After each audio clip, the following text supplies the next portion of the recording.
मुंबई पुणे महामार्गावरती पाऊस लागला आणि त्या पावसामुळे मिसिंग लिंकचा जो बोगदा आहे त्या बोगद्यावरती दरड कोसळली होती आणि मोठं भूस्खलन झालं होतं.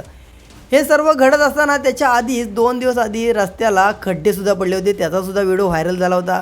आणि ही घटना ताजी असताना या ठिकाणी पाऊस होता. तर हे घडलं तर कोणतरी मानू शकतं की पावसामुळे घडलं. पण ज्या नांदेड आहे त्या नांदेडमध्ये जो रस्ता आहे, जो उड्डाणपूल आहे, त्या उड्डाणपुलाचा एक साईडचा भाग तिथं कोणताही पाऊस नाही, काय नाही, तरीसुद्धा तो कोसळला आणि त्याचा व्हिडिओ सध्या सोशल मीडियावरती व्हायरल झाला.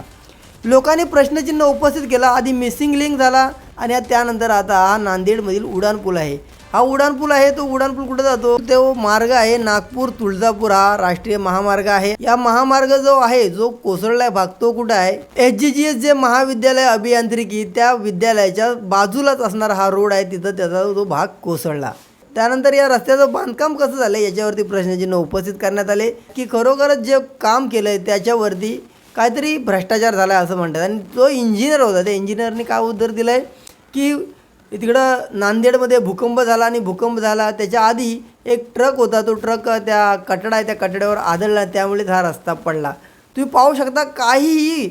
परंतु एक न्यूज दाखवण्यात येईल, त्या न्यूजमध्ये दाखवलं की त्याच बाजूला असणारे जे मातीची घरं आहेत ते भूकंपामुळे कुठेही पडलेले पाहायला भेटले नाही. पण हा सिमेंट कॉन्क्रीटचा रोड ज्याच्यामध्ये सल्या टाकल्या आहेत, क्रीट टाकलेलं आहे आणि सिमेंट टाकले आहेत, तरीसुद्धा कसा काय पडू शकतो?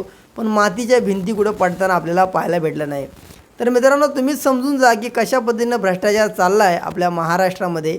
याचं हे चांगलं आणि उत्तम उदाहरण आपल्याला पाहायला भेटलं आहे. तर या सर्व घडामोडीवर तुमची प्रतिक्रिया नक्की कमेंट करा.